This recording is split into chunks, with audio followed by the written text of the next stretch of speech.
मैं इस मौके पर आपसे वो समय भी याद दिलाना चाहता हूं जिस समय सबसे ज्यादा लोगों को दवाई का, बिस्तर का, अस्पताल की जरूरत थी।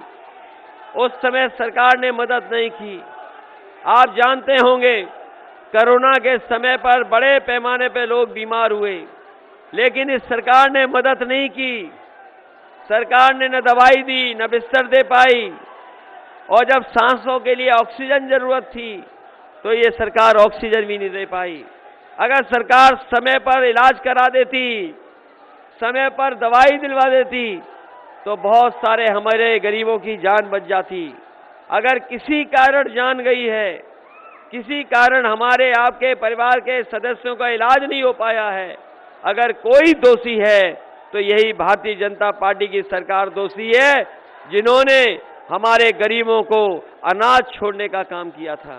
ये जिला वो है जहां पर एक गांव में सबसे ज्यादा जानें गई थी। इतनी जानें एक गांव में किसी जगह नहीं गई।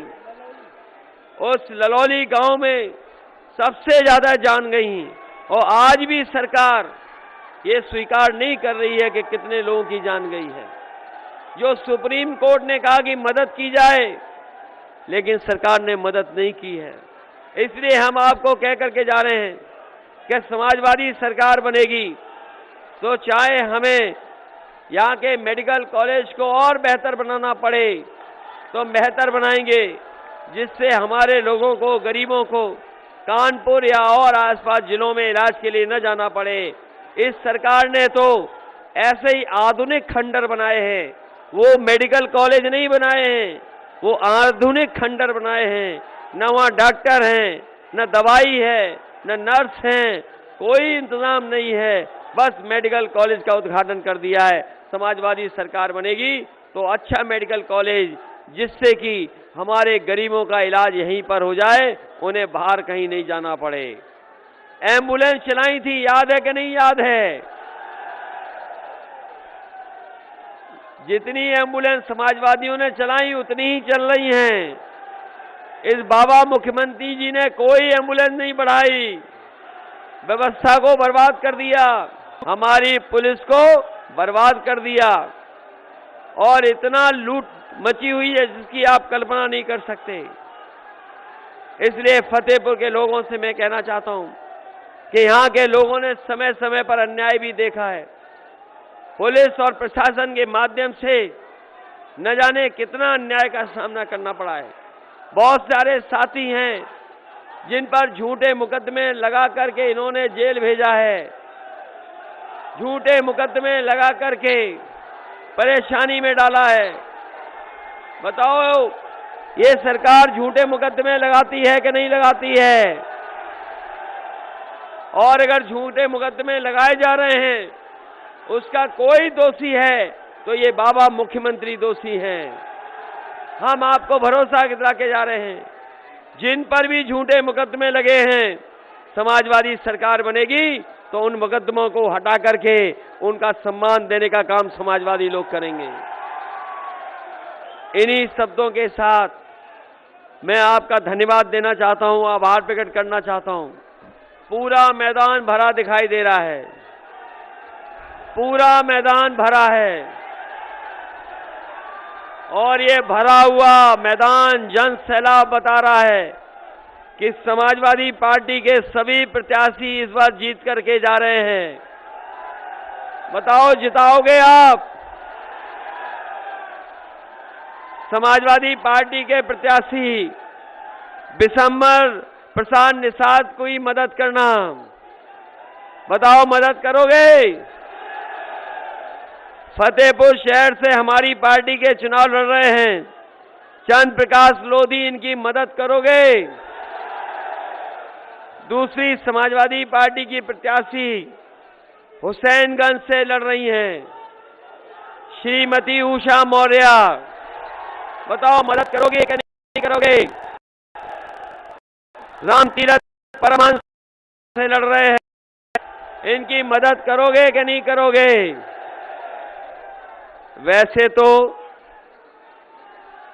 वैसे तो बाबा मुख्यमंत्री अगर आपने उनके भाषण सुने होंगे तो इधर वो बहुत सारी बातें कह रहे हैं,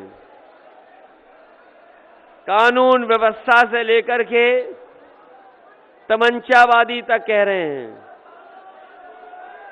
बताओ, फतेहपुर में अन्याय जनता के साथ हो रहा है कि नहीं हो रहा है?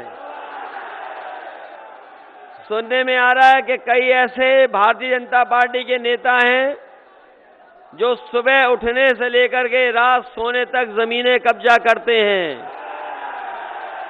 बताओ, जमीनी माफिया हैं कि नहीं हैं? बताओ, बाजार की जमीनें कब्जा कर ली कि नहीं कर ली? हालांकि इस बार जनता भारतीय जनता पार्टी के बाबा मुख्यमंत्री को धुआं कर देगी। जो गर्मी फैला रहे थे उनको भाप बन करके उड़ा देगी। बताओ, यहां पर भारतीय जनता पार्टी के नेता शराब का कारोबार करते हैं कि नहीं करते हैं?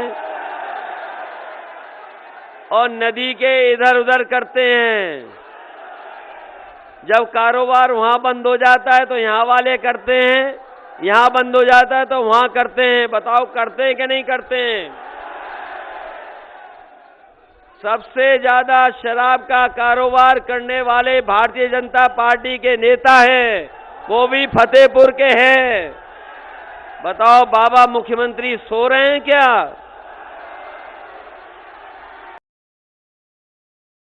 हो गए हैं उन्हें जगाने के लिए। बताओ, चिलम वाले लोगों को हटाओगे कि नहीं हटाओगे? और मैं अपने फतेहपुर के लोगों को भरोसा दिला के जा रहा हूं, ये बीजेपी के लोग कभी जाति जनगणना नहीं कराना चाहते हैं। ये जातियों में झगड़ा कराना चाहते हैं। पिछड़ों के नाम पर वोट ले रहे हैं, पिछड़ों को धोखा दे रहे हैं। दलित भाइयों के नाम पर वोट ले रहे हैं, दलित भाइयों को धोखा दे रहे हैं। और अल्पसंख्यक भी इनकी सरकार में सुरक्षित नहीं है। अगड़ों के साथ भी अन्याय किया है इन्होंने। इसलिए समाजवादी पार्टी ने तय किया है कि जब कभी समाजवादी सरकार बनेगी तो जाति जनगणना करा करके, जातियों को गिन करके, जातियों के आबादी के हिसाब से उन्हें हक और सम्मान दिलाने का काम हम समाजवादी लोग करेंगे। इन्हीं शब्दों के साथ, इस भरोसे के साथ, इस उम्मीद के साथ कि समाजवादियों की आप मदद करेंगे।